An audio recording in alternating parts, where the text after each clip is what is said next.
Hey guys, guess what, അങ്ങനെ അവസാനം guerrilla 450 നമ്മുടെ കൈ കിട്ടിയിരിക്കുകയാണ്.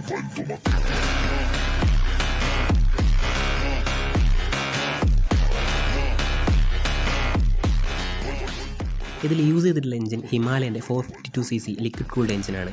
അതുപോലെ തന്നെ വണ്ടിയിൽ ഇൻ്റഗ്രേറ്റഡ് ടെയിൽ ലാംപ്സ് കാര്യങ്ങൾ, വണ്ടി ഓൾ LED സെറ്റപ്പിലാണ് നമുക്ക് വരുന്നത്. 11 ലിറ്റേഴ്സിൻ്റെ ഒരു ഫ്യൂൽ ടാങ്ക്, അതുപോലെ തന്നെ സീറ്റ് ഹൈറ്റ് നമുക്ക് 780 mm ആണ് വരുന്നത്. 169 ആണ് വണ്ടിയുടെ ഗ്രൗണ്ട് ക്ലിയറൻസ് വരുന്നത്. ടയേഴ്സിൻ്റെ സെക്ഷനിലേക്ക് വരികയാണെങ്കിൽ റിയറിൽ 17 ഇഞ്ച് അലോയ് വീൽസിൽ 160 സെക്ഷൻ ടയേഴ്സും, ഫ്രണ്ടിൽ 17 ഇഞ്ച് അലോയ് വീൽസിൽ 120 സെക്ഷൻ ടയേഴ്സുമാണ് അവൈലബിൾ ആയിട്ടുള്ളത്. വണ്ടിയുടെ എക്സോസ് നോട്ടിലേക്ക് വരികയാണെന്നുണ്ടെങ്കിൽ ഏകദേശം ഇതുപോലെ ഇരിക്കും ഇതിൻ്റെ ഒരു റോ സൗണ്ട് എന്ന് പറയുന്നത്.